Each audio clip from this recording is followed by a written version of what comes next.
Good morning everyone. जैसा कि पिछली क्लास में हमने शुरू किया था कोऑर्डिनेशन कंपाउंड्स, जिसमें हमने पढ़ा था introduction, ligands, coordination number, colour, magnetic property, shapes, इसके बारे में हमें पढ़ना था। इसमें से हमने लिगेंड्स के बारे में पढ़ लिया था। चलिए आज आगे पढ़ते हैं। चलिए नेक्स्ट आ जाता है हमारा क्या, आइसोमेरिज्म। तो बेसिकली आइसोमेरिज्म को हम दो पार्ट में डिवाइड करते हैं। पहला होता है क्या, स्ट्रक्चरल आइसोमेरिज्म, दूसरा होता है स्टीरियो आइसोमेरिज्म। इसमें भी हमारा पहला क्या पढ़ेंगे हम, स्ट्रक्चरल आइसोमेरिज्म, जिसमें क्या होता है ionization isomerism, hydrate isomerism, polymerization, coordination isomerism, linkage isomerism. जैसे आइसोमेरिज्म का आपको जनरल आइडिया रहेगा कि आइसोमेरिज्म मतलब होता है सेम, तो नेम सेम होता है, बट इनका जो अरेंजमेंट जो होता है, स्पेशियल अरेंजमेंट जो होता है वो डिफरेंट होता है। तो उसे बोलते हैं हम क्या, सेम केमिकल कंपाउंड या same chemical formula but different spatial arrangement, उसी क्या बोलते हैं हम, आइसोमर्स बोलते हैं। तो आइसोमेरिज्म में जैसे देखेंगे हम पहले का आयनाइजेशन आइसोमेरिज्म। आयनाइजेशन आइसोमेरिज्म में अगर आप जैसे देख पा रहे होंगे कि कोबाल्ट है, कोबाल्ट जैसे पेंटा अमाइन ब्रोमीन, कोबाल्ट पेंटा ब्रोमीन सल्फेट है। तो इसमें आपको देखने को मिलेगा क्या कि बाहर क्या था, सल्फेट था इसमें। ठीक है, इस कंपाउंड में बाहर क्या है, सल्फेट है। सल्फेट +2 में -2 में जा रहा है। ठीक है, और यहाँ पे सल्फेट अंदर आ गया, ब्रोमीन बाहर है।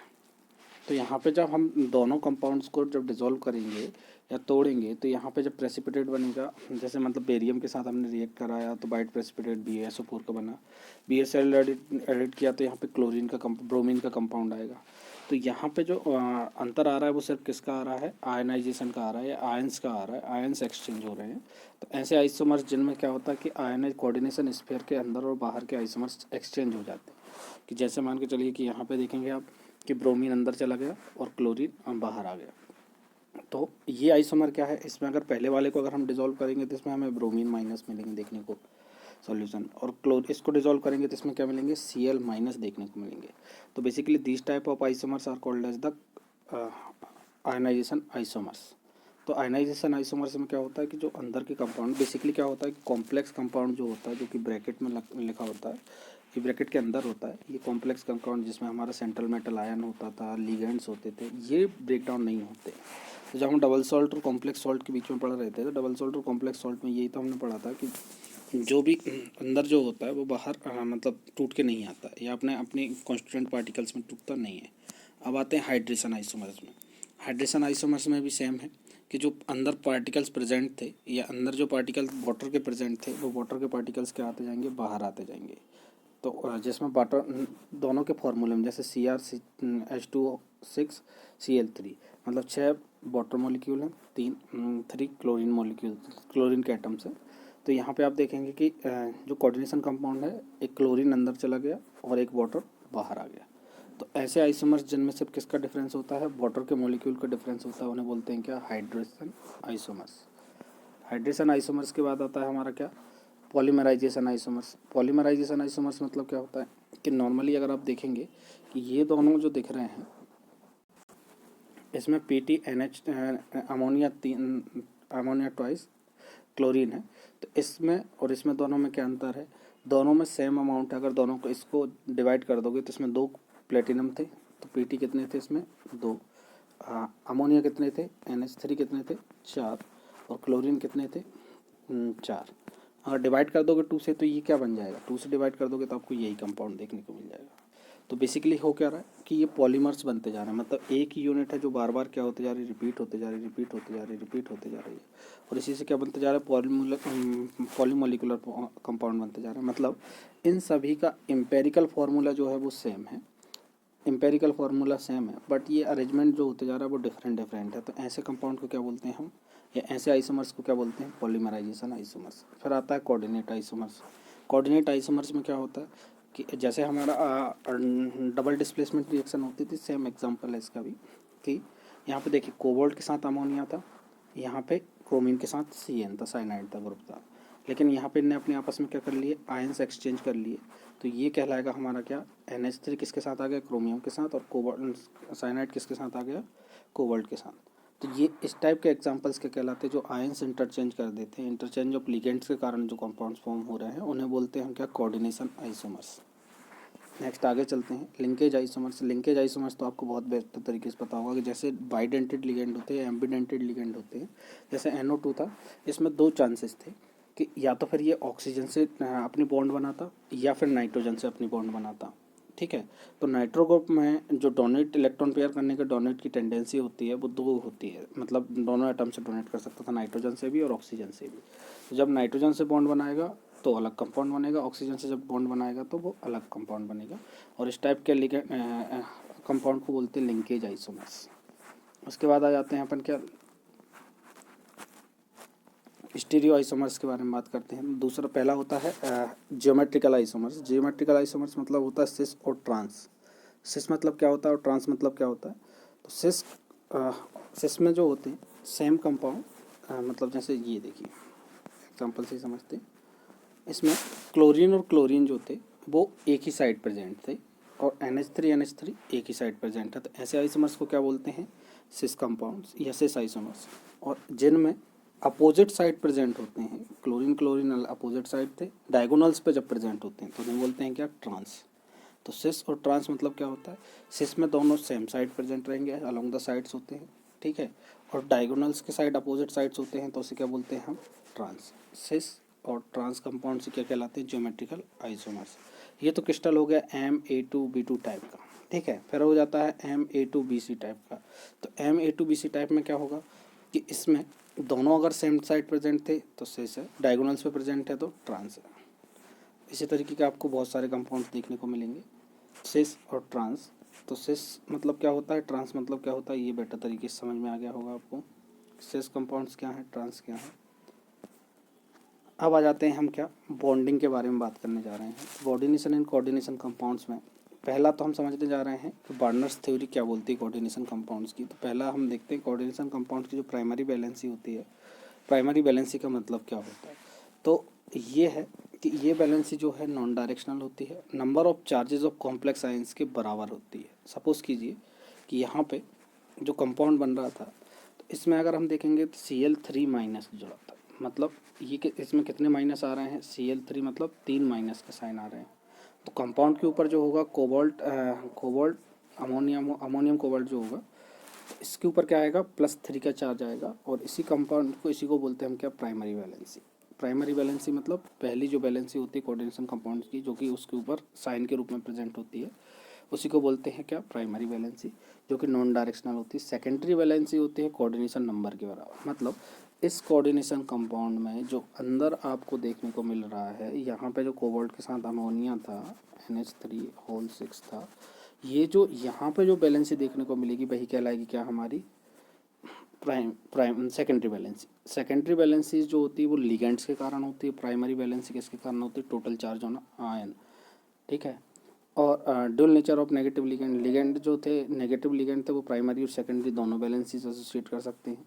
लेकिन जो हमारे न्यूट्रल लिगेंड होते हैं वो सिर्फ प्राइमरी वैलेंसीज में आ सकते हैं, सेकेंडरी वैलेंसीज में नहीं आते, ठीक है। प्राइमरी वैलेंस जनरली हम रिप्रेजेंट करते हैं किससे, डॉटेड लाइन से। सेकेंडरी वैलेंसी स्मूथ लाइन से हम रिप्रेजेंट करते हैं, डॉटेड लाइन नहीं होती है, ठीक है। सेकेंडरी वैलेंस इसको हम स्मूथ लाइन से रिप्रेजेंट करते हैं और ये किससे करते हैं, डॉटेड लाइन से। तो यहाँ तक कोई डाउट नहीं होगा बार्नर्स थ्योरी का। अब देखिए, अब अपन देखते हैं कुछ एग्जांपल्स। जैसे यही कंपाउंड था COCl3 6NH3।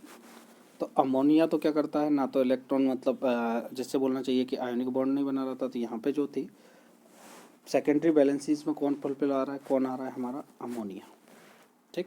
6NH3 था, ठीक है। और इसमें क्लोरीन कहाँ था, बाहर था।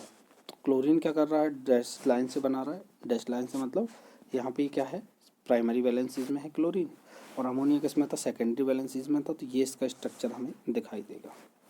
तो यहाँ पे नाइट्रोजन क्या कर रहा है, अपने इलेक्ट्रॉन पेयर डोनेट कर रहा था। डोनेट करने के बाद रामलाल से अमलाल वाला कॉन्सेप्ट अपना कि यहाँ पे कोऑर्डिनेट बॉन्ड बना रहा है। कोऑर्डिनेट बॉन्ड बना के ये क्या बना रहा है, कोऑर्डिनेशन कंपाउंड्स बना रहा है। इस कोऑर्डिनेशन स्फीयर के ऊपर हमारा क्या आ रहा है, +3 चार्ज आ रहा है। ये +3 चार्ज जो है हमारा वो क्या बताता है, हमारा प्राइमरी वैलेंसी बताता है, ठीक है। 3+ जो है ये हमारा क्या है, प्राइमरी वैलेंसीज है। और क्लोरीन के ऊपर जो नेगेटिव चार्ज था वो क्या बताता है, हमारा सेकेंडरी वैलेंसीज फुलफिल करता है। तो प्राइमरी और सेकेंडरी वैलेंसीज के ऊपर ही इसने क्या किया, कोऑर्डिनेशन स्फीयर डोनेट किया या फिर बताया।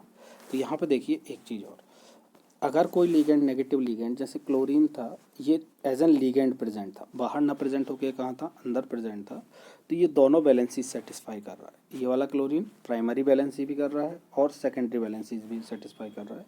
लेकिन इस क्लोरीन की अगर हम बात करें जो कि कहाँ पे था, बाहर था कोऑर्डिनेशन स्पेयर के, तो ये सिर्फ सेकेंडरी वैलेंसीज फुलफिल कर रहा है, ना कि प्राइमरीज। तो प्राइमरी वैलेंसीज को हम सॉलिड लाइन से रिप्रेजेंट करते हैं और सेकेंडरी वैलेंसीज को डैश लाइन से रिप्रेजेंट करते हैं। तो यहाँ पे जो नहीं, सेकेंडरी वैलेंसीज को हम डैश लाइन से रिप्रेजेंट करते हैं, सॉरी, प्राइमरी वैलेंसीज को हम स्मूथ डैश लाइन से रिप्रेजेंट करते हैं और सेकेंडरी को हम डैश लाइन से रिप्रेजेंट करते हैं। तो यहाँ पे सेकेंडरी और प्राइमरी दोनों में अगर पार्टिसिपेट कर रहा था तो डैश और दोनों आएंगे। आगे चलते हैं। बॉन्डनेस थ्योरी के बाद हमारी आती है बैलेंस बॉन्ड थ्योरी।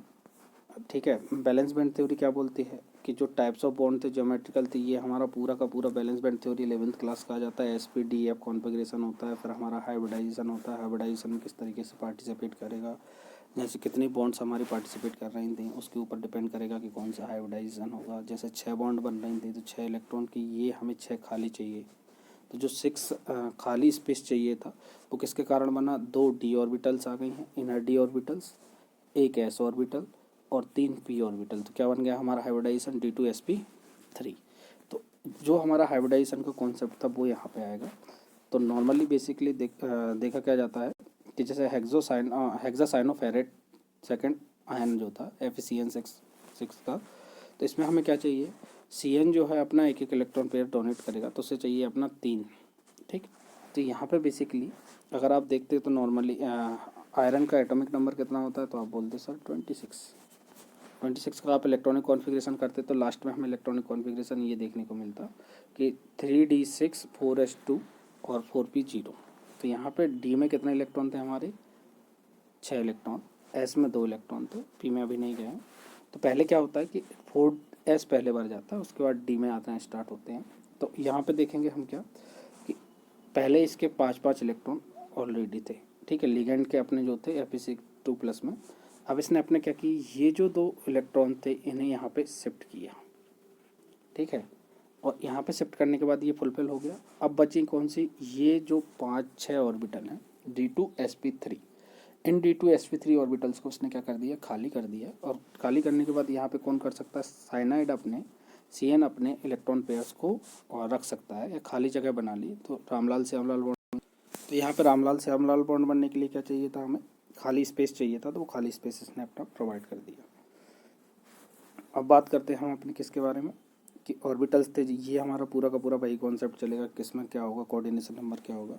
फिर आती है crystal field theory. Crystal field theory मतलब जो हमारी मॉलिक्यूलर ऑर्बिटल थ्योरी थी उसी के अकॉर्डिंगली हमारी क्रिस्टल फील्ड थ्योरी होती है। इसमें क्या बोलते हैं कि जो भी ऑर्बिटल्स रहती हैं, ये ऑर्बिटल्स 2 ऑर्बिटल्स में ब्रेक डाउन हो जाती हैं। कितनी, जब हाईली इलेक्ट्रोनेगेटिव लिगेंड्स प्रेजेंट होते हैं, हाई इलेक्ट्रोनेगेटिव लिगेंड्स होते हैं, तो ये स्प्लिट हो जाती हैं EG और T2G ऑर्बिटल्स में प्रेजेंट स्प्लिट हो जाती हैं। ये थी हमारी क्या, एवरेज एनर्जी की लाइन। तो ये आ जाती हैं हाई एनर्जी और ये हो जाती हैं लो एनर्जी। हाई एनर्जी और लो एनर्जी का मतलब समझ लेते हैं। जो नीचे वाली ऑर्बिटल्स होती हैं जिन्हें हम पहले बोलते थे सिग्मा और ये बोलते हैं sigma star, bonding orbital, anti bonding orbital.